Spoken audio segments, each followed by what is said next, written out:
Air hostess बहू। लंबी, गोरी, सुंदर दिखने वाली आन्या को एयर होस्टेस बनने का शौक था। वो दिन हो या रात सिर्फ एयर होस्टेस बनने के सपने देखती, वैसे ही वीडियो देखती और वैसे ही बोला करती थी। एक बार उसे देखने लड़के वाले आते हैं। आन्या बेटा आओ, मेहमान आ गए हैं। आन्या बाहर आती है। वो एयर होस्टेस की ड्रेस पहनी होती है। आन्या मेहमानों से बिल्कुल एयर होस्टेस की तरह बात करती है। आप सभी लोगों का हमारे शर्मा हाउस में स्वागत है। उम्मीद है आप लोगों को हमारे घर की मेहमान नवाजी के साथ ही मैं काफी पसंद आऊंगी। आप लोगों से निवेदन है कि अगले आदेश तक अपनी सीट की बेल्ट बांध ले, हम जल्द ही उड़ने वाले हैं। होने वाली सास बोल पड़ती है। उड़ने वाले हैं? अरे कहाँ उड़ने वाले हैं? ये किसी घर में आए हैं या प्लेन में? क्या है भाई साहब, ये आपकी बेटी को क्या हो गया है? तब आन्या की माँ जवाब देती है। वो क्या है ना, थोड़ी मजाक या किस्म की है हमारी बेटी। वो तो दिख ही रहा है। वैसे क्या आन्या बेटी, एयर होस्टेस हो क्या आप? हो नहीं, पर हो जाऊंगी। 2 राउंड क्लियर है, बस अब तीसरे राउंड के बाद ज्वाइनिंग, फिर मैं बन जाऊंगी एयर होस्टेस। वाह वाह, सुना है एयर होस्टेस खूब कमाती है। और नहीं तो क्या, हर ट्रिप के पैसे, ऊपर से विदेश घूमो। मैं तो जल्द ही उड़ जाऊंगी। आन्या की बात सुनकर सास को लालच आ जाता है। वो मन ही मन सोचती है, मजा आ जाएगा, मैं भी बहू के साथ कभी अमेरिका तो कभी कनाडा। उधर आन्या मन में सोच रही होती है, ये रिश्ता मेरे लिए ठीक रहेगा। चुस्त लग रही है बुढ़िया, अपना घर संभालेगी, मैं प्लेन में, ये घर में। और फिर हंसते हंसते ही आन्या के मुंह से निकल जाता है, वो क्या है ना, मुझे तो रिश्ता मंजूर है जी। अरे बेटा, तूने तो मेरे मुंह की बात छीन ली। मुझे भी तो बहू के रूप में बहुत मंजूर है। तो बताइए कब की टिकट कटनी है मेरी? अरे कोई मुझसे भी तो पूछ ले कि मुझे शादी करनी है कि नहीं। ओह माय गॉड, एक एयर होस्टेस ने शादी के लिए हाँ कर दी है, तो तुमसे क्या पूछना। खैर अब मैं चलती हूँ, नमस्कार। आन्या का एयर होस्टेस बनने वाला भूत चढ़ता ही चला जाता है। खैर विवेक की शादी आन्या से हो जाती है। शादी के बाद बहू क्या बात है, लाल सी ड्रेस में बिल्कुल परी लग रही हो। बुढ़िया तू क्या सोच रही है मैं सब जानती हूँ। ये मेरे साथ लटकना चाहती है, गंवार कहीं की। अरे क्या सोच रही है बिटिया, मुझे घूर घूर कर देख रही है। अच्छा मैं ये कह रही थी कि मैंने सुना है वैष्णो देवी जाने के लिए प्लेन से जाओ तो 2 घंटे में दर्शन हो जाते हैं।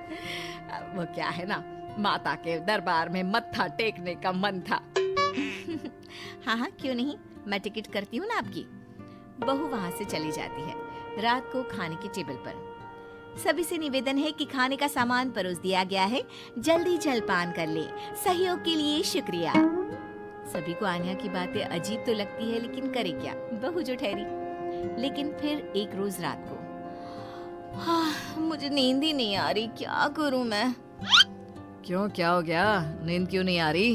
वो क्या है ना, धरती पर सोने की आदत नहीं है ना, मुझे तो आकाश में सोना है, जहाँ से बादल दिखे। ये क्या, घर के अंदर सड़ी सी छत और रेलवे का पंखा चलता दिख रहा है। अरे यार बड़ी अजीब हो, घरों में तो लोग ऐसे ही सोते हैं ना। सोते होंगे, मुझे आदत नहीं है। मैं छत पर झूला लगाकर सोई हूँ। झूला हिलेगा तो मुझे लगेगा फ्लाइट में गोते खा रही हूँ आकाश में।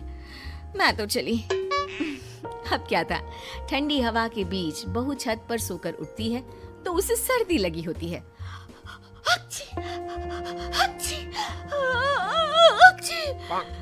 अरे क्या हो गया बहू, तू तो बोल रही थी मुझे जम्मू लेकर जाएगी, तू तो पहले से ही बीमार होकर बैठ गई। मैंने तो पैकिंग भी कर ली है, अब उड़ा कर ले चल। यहाँ नाक की दही बनी हुई है और इन्हें जम्मू घूमना है। हाय रे, लगता नहीं कि ये एयर होस्टेस बहू कभी मुझे प्लेन की सैर भी कराएगी। अरे क्या हो गया माँ, काहे रोई जा रही हो? बेटा मैंने सोचा था कि बहू उड़न खटोले में लेकर मुझे घूमेगी, लेकिन इसके नखरे झेलते झेलते मैं तो थक गई हूँ। तभी बहू आ जाती है। जी, आप लोग खड़े क्यों हो? मुझे खड़े हुए लोग देखने की आदत नहीं है। कृपया अपनी अपनी सीट पर बैठ जाए और खिड़की से बाहर देखें, साथ ही सीट बेल्ट बांध ले। देखो आन्या, ये एयर होस्टेस वाली जॉब बाहर तक ठीक है, लेकिन तुम ये घर पर जो अजीब सा व्यवहार करती हो ना, ये मुझे बिल्कुल भी पसंद नहीं है।